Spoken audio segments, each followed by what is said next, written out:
Class 9-এর chapter 2 history, বিপ্লবী আদর্শ ও নেপোলিয়নের জাতীয়তাবাদ ও নেপোলিয়নের সাম্রাজ্যবাদ ও নেপোলিয়নের জাতীয়তাবাদ। বিপ্লবী আদর্শ, নেপোলিয়নের জাতীয়তাবাদ ও সাম্রাজ্যবাদ। তোমরা সবাই মন দিয়ে শোনো আর লেখো, সবাই লাইক অ্যান্ড সাবস্ক্রাইবটা দিয়ে দাও। তাহলে নেপোলিয়নকে কেন বিপ্লবীর সন্তান বলা হয়? কারণ নেপোলিয়ন স্বাধীনতা, সাম্য, মৈত্র, এই তিনটি ধর্মের মধ্যে সাম্য, মৈত্রকে যেহেতু তিনি অনেক বেশি করে গুরুত্ব দিয়েছেন, তাই তাকে বিপ্লবের দুটি আদর্শকে তিনি যেহেতু বেশি করে গুরুত্ব দিয়েছেন, তাই জন্য তাকে বিপ্লবের সন্তান বলা হয়। তাহলে নেপোলিয়ন কেন স্বাধীনতাকে কিভাবে তিনি গুরুত্ব দেননি? নেপোলিয়ন স্বাধীনতাকে গুরুত্ব দেননি, অর্থাৎ তিনি মানুষের বাক স্বাধীনতা ও সংবাদপত্রের যে স্বাধীনতা সেটাকে তিনি হরণ করেছিলেন এবং তিনি জনগণের উপরে অনেক কঠোর নিয়ম চালু করেছিলেন। নেপোলিয়নের সাম্রাজ্যবাদ ও ফরাসি বিপ্লবের আদর্শের মধ্যে কিভাবে দ্বন্দ্ব সংঘাত দেখা দিয়েছিল? নেপোলিয়নের সাম্রাজ্যবাদ। 1804 খ্রিস্টাব্দে নেপোলিয়ন ফ্রান্সের সম্রাট হন এবং তিনি স্বাধীনতা, মৈত্র ও সাম্য, এই তিনটি ধর্মের মধ্যে, তিনটি আদর্শের মধ্যে, বিপ্লবের যে তিনটি আদর্শ স্বাধীনতা, মৈত্র ও সাম্য, তার মধ্যে তিনি স্বাধীনতাকে কোনো গুরুত্ব দেননি। মৈত্রী এবং সাম্যকে তিনি গুরুত্ব দিয়েছেন, কিন্তু মানুষের সেই স্বাধীনতা, অর্থাৎ বাক স্বাধীনতা এবং সংবাদপত্রের যে স্বাধীনতা, তা তিনি হরণ করেছিলেন। অর্থাৎ মানুষের নিজস্ব স্বাধীনতা ছিল না এবং তিনি আইনবিধির উপরে অনেক কঠোর নিয়ম চালু করেছিলেন এবং জনগণের উপরে অনেক কঠোর নিয়ম চালু করেছিলেন। তাই জন্য ফরাসি সাম্রাজ্যে এবং তিনি নিজের রাষ্ট্রগুলিতে নিজের স্বজাতীয় আত্মীয়দেরকে সেসব রাষ্ট্রগুলিতে তার শাসন ব্যবস্থার সময় তিনি তাদেরকে নিযুক্ত করেছিলেন। ফলে ফ্রান্সের যে বিপ্লবের এবং ফরাসি সাম্রাজ্যে নেপোলিয়নের সাম্রাজ্যবাদ ও ফরাসি বিপ্লবের মধ্যে এইভাবে দ্বন্দ্ব, সংঘাত ও বিরোধী মনোভাব ও অন্তর্দ্বন্দ্ব দেখা দিয়েছিল।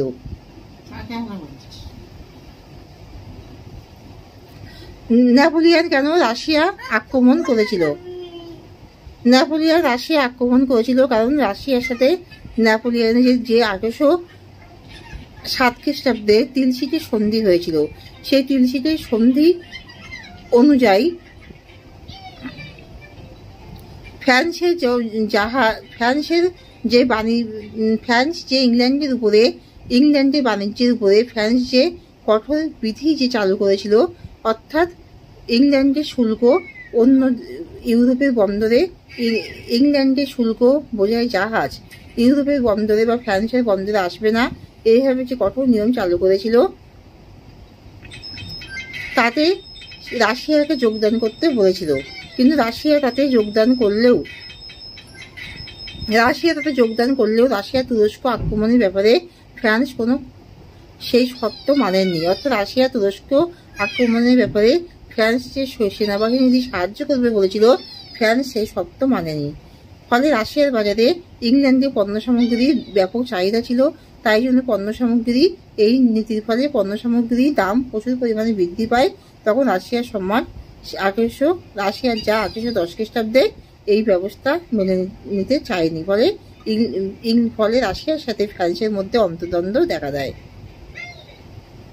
তাদের ফ্রান্সের সম্রাট অস্ট্রিয়ার রাজকন্যাকে বিবাহ করার ফলে অস্ট্রিয়ার সাথে ফ্রান্সের যে বিবাহ বন্ধনের ফলে যে বন্ধুত্ব মনোভাব, ফ্রান্সের সাথে অস্ট্রিয়ার যে বন্ধুত্ব অনেক বেশি বেড়ে গেছিল, তার ফলে রাশিয়ার জার আতঙ্কিত হয়ে যায়। তাছাড়া নেপোলিয়ন যে নতুন রাষ্ট্র যে তৈরি করেছিল, পোল্যান্ডের কিছু অংশ রাশিয়ার অন্তর্ভুক্ত থাকায় রাশিয়ার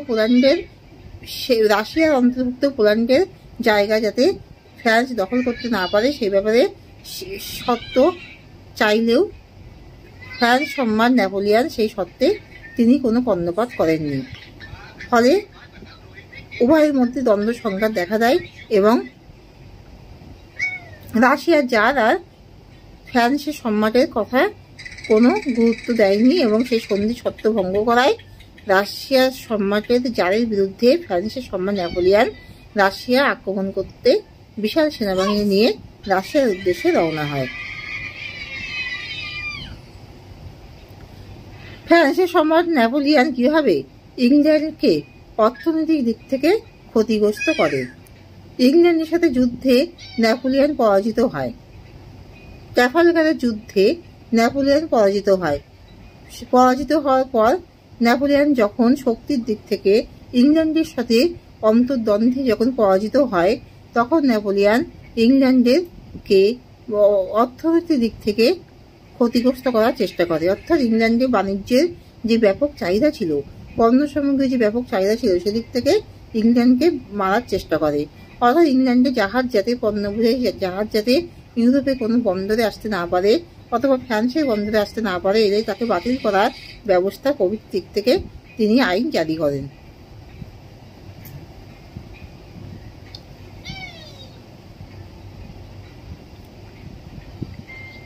এইভাবে ইংল্যান্ডের সাথে তার সংঘাত শুরু হয়।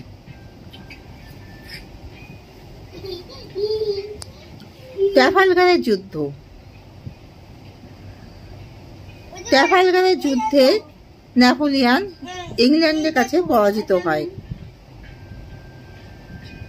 অর্থাৎ ইংল্যান্ড নেপোলিয়নের বিরুদ্ধে যে শক্তি জোট গঠন করেছিল, অর্থাৎ অস্ট্রিয়া, রাশিয়া, পার্সিয়া, সুইডেনকে নিয়ে নেপোলিয়নের বিরুদ্ধে যে একটা শক্তি, একতা ঐক্যবদ্ধ শক্তি নেপোলিয়নের বিরুদ্ধে গড়ে উঠেছিল, সেই সব শক্তি নেপোলিয়নের বিরুদ্ধে দ্বন্দ্ব সংঘাত শুরু হয় এবং নেপোলিয়ন ইংল্যান্ডের সাথে ট্রাফালগারের যুদ্ধে নৌবাহিনীকে অর্থাৎ ফ্রান্সের নৌসেনাকে পরাজিত করা হয় এবং ফ্রান্সের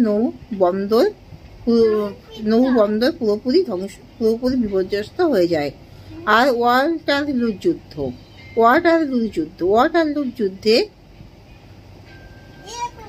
নেপোলিয়ন প্রথম দিকে ইংল্যান্ডের কাছে যুদ্ধে বিজয়ী লাভ করলেও পরে ওয়াটারলুর যুদ্ধে নেপোলিয়ন পরাজিত হয়। অর্থাৎ ইংল্যান্ডের সাথে যে মিত্র জোট তৈরি হয়েছিল, রাশিয়া, সুইডেন, অস্ট্রিয়া, পার্সিয়া প্রমুখ নেপোলিয়নের বিরুদ্ধে সক্রিয় হয়ে ওঠে এবং এই সক্রিয় জোটের কাছে নেপোলিয়ন পরে পরাজিত হয়। প্রথমে জয়লাভ করার পরেও পরে এই মিত্র গোষ্ঠীর সমন্বিত শক্তি জোটের কাছে নেপোলিয়ন পরাজিত হয় এবং তাকে একটি দ্বীপের মধ্যে, এলবা দ্বীপের মধ্যে তাকে নির্বাসিত করা হয় এবং এই নির্বাসিত অবস্থাতেই নেপোলিয়ন পরম অনাদরে তার মৃত্যু হয়।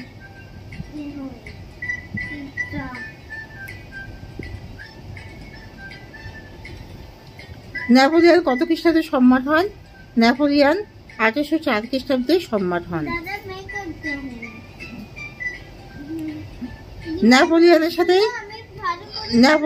সাথে তিলশিটের সন্ধি কার হয়? নেপোলিয়নের সাথে রাশিয়ার তিলশিটের সন্ধি হয়। তিলশিটের সন্ধি শর্ত অনুযায়ী রাশিয়ার কি মানতে রাজি হয়?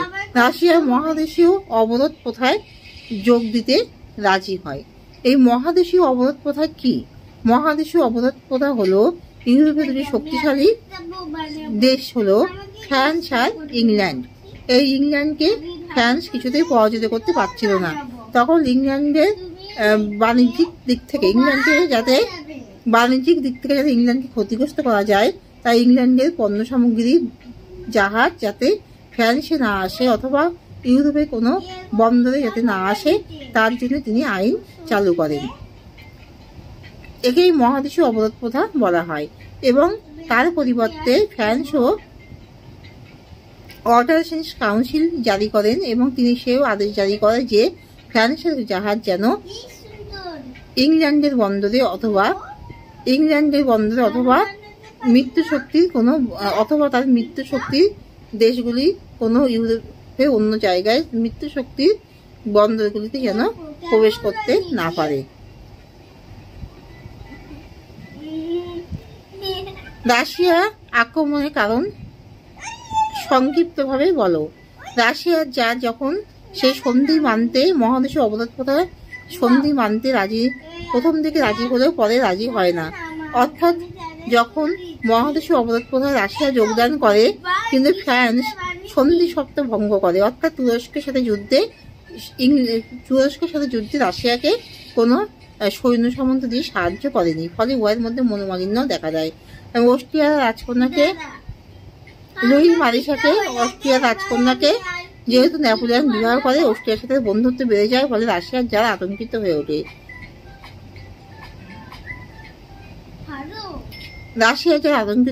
এবং রাশিয়ায় বিদেশি পণ্যের বাজার অনেক উন্নত ছিল, বিদেশি পণ্যের চাহিদা ছিল, কিন্তু পরে সেই মহাদেশ অবরোধতা তুলে দিয়ে রাশিয়ার জার এই সন্ধি যখন একেবারে ভঙ্গ করে দেয়, তখন রাশিয়া আক্রমণে নেপোলিয়ন ব্যস্ত হয়ে ওঠে।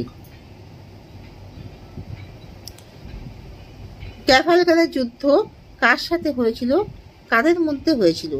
এই যুদ্ধে ফ্রান্সের সময় নেপোলিয়নের সাথে ইংল্যান্ডের হয়েছিল। নেপোলিয়নের বিরুদ্ধে ইংল্যান্ডের সাথে কোন কোন মিত্র শক্তিগুলি জোট বেঁধেছিল? মিত্র রাষ্ট্রগুলি শক্তি জোট বেঁধেছিল। ইংল্যান্ডের সাথে যে মিত্র শক্তিগুলি জোট বেঁধেছিল তা হলো রাশিয়া, অস্ট্রিয়া, প্রাশিয়া এবং সুইডেন।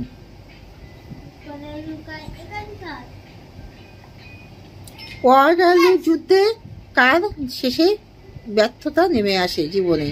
নেপোলিয়নের জীবনে ব্যর্থতা নেমে আসে, কারণ এই যুদ্ধে ইংল্যান্ডের সাথে যে মিত্র শক্তিগুলি জোট বেঁধেছিল, অর্থাৎ রাশিয়া, প্রাশিয়া, অস্ট্রিয়া এবং সুইডেন, তা নেপোলিয়নের বিরুদ্ধে এতটাই সক্রিয় হয়ে ওঠে যে প্রথমে জয়লাভ করলেও পরে এই শক্তি সামগ্রীর ঐক্যবদ্ধ শক্তি সমন্বয়ের কাছে নেপোলিয়নের ব্যর্থতা নেমে আসে এবং তাকে এলবা দ্বীপে নির্বাসিত করা হয় এবং এখানে পরম অনাদরে তার মৃত্যু হয়। তাহলে এখানে শেষ করলাম। তোমরা কিন্তু সবাই লাইক অ্যান্ড সাবস্ক্রাইবটা কিন্তু সবাই দিয়ে দিও।